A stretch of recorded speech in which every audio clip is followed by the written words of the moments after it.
by the time you're watching this video, the demo for our game Mistwinter Bay is out! Today I figured I'd explain what the demo contains, as well as the difference between the demo and the planned full release of the game. My name is Wogglawooh, and without further ado, let's get on with the video.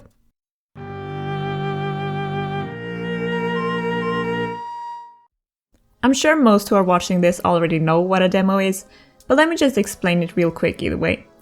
A demo is basically a presentation of what kind of product the final game is going to be.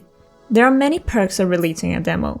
One of them is that people will be able to access the game easily and give feedback on things that can be improved. Sometimes you're so focused on working on the game that you don't even notice the most basic things.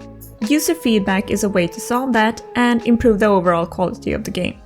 Furthermore, letting people play the demo is going to build hype for the full release of the game and encourage more people to buy it once it's released. If you're a game developer that's looking for sponsors, a demo is the best way to present your game idea and get the fundings you need. This is not the case for us right now, but it's still something to bear in mind. These are the three main aspects of making a demo. Deciding what the demo should consist of can be tricky. More specifically, how do you limit the content? For Mistwinter Bay, almost all the gameplay features are present. The intro of the game is complete to give a sense of the story.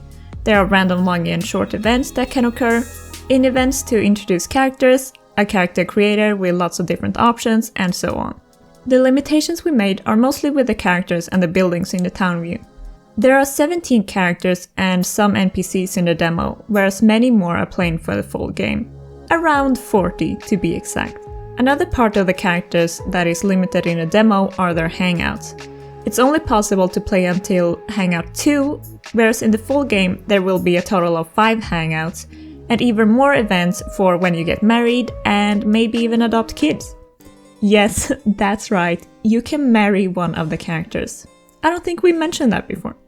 Anyway, that isn't in the demo because that's only possible a lot further on in the game, towards the end.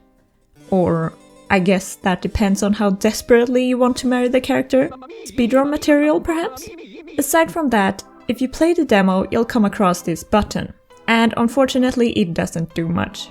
In order to reach a character's higher hangout events, you'll need to do a personal quest for them. This isn't in the demo because, well, there's no point when you can't do the higher hangout events either way. The city has also been cut for content since the future characters are tied to specific buildings, and without the characters, the buildings are just empty shells. There's no point having useless buildings in the game. Also, something must be left for the full game in order to make it new and refreshing for those who've already played the demo. Some big events in the game are also not implemented, like when a character really starts to hate you and decides they don't want you around anymore. You'll have to wait for the full release for those kinds of things. Except if it's Ophelia who doesn't like you. When you get negative 100 reputation with her, she'll literally try to kill you. Play the demo if you're interested to see how that plays out. But that's enough blabbering from me. I'll keep this video short so you can go ahead and play the game for yourself. The link is in the description. I hope you'll have a good time playing Mistwinter Bay, and I'll see you in the next video.